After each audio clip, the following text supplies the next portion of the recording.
Chicken குழம்பு நீங்கள் எவ்வளோ வெரைட்டி சாப்பிட்ருப்பீங்க. ஆனால் இந்த மாதிரி ஒரு கறி நீங்கள் சாப்பிட்டு பாருங்கட்டா நீங்கள் நிச்சயமாக வந்து இந்த ஒரு டேஸ்ட்டுக்கு டெஃபினட்டாக திருப்பி பண்ணணும் அப்படின்னு ஒரு தாட் எப்போவுமே வரும் உங்களுக்கு. ட்ரை பண்ணி பாருங்கள். ஃபஸ்ட்டு வந்து ஒரு பேன் வச்சுட்டு அதில் கொஞ்சமாக தண்ணி ஊற்றிட்டு வெங்காயத்தை பேஸ்ட்டு பண்ணி போட்டுக்கலாங்க. வெங்காயமும் போடக்கூடாது, பேஸ்ட்டாக தான் போடணும். இந்த மாதிரி பேஸ்ட்டு நல்லா வந்து மிக்ஸ் பண்ணணும். மிக்ஸ் பண்ண நல்லா வந்து ஒரு பொன்னிறமாக வரும்.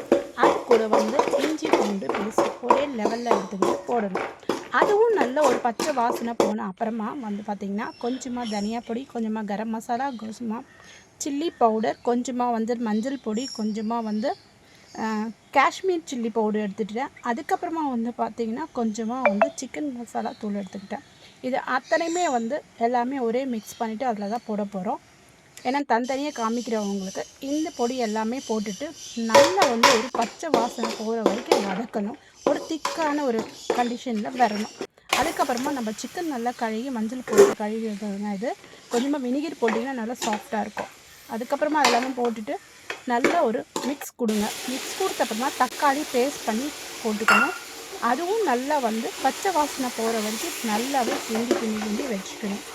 அதுக்கப்புறமா பார்த்திங்கன்னா நம்ம வந்து எவ்வளோ மிக்ஸ் பண்ணுறோமோ அவ்வளவும் ஒரு டேஸ்ட்டு. ஒரு அரை கிளாஸ் தண்ணி ஊற்றிடுங்க.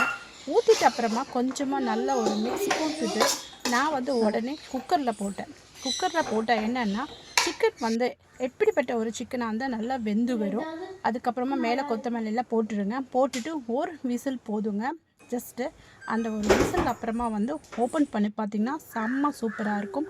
கஸ்தூரி மேத்தி கொஞ்சம் மேலே போட்டிங்கன்னா சூப்பரான கிரேவி ரெடி. சிம்பிள்.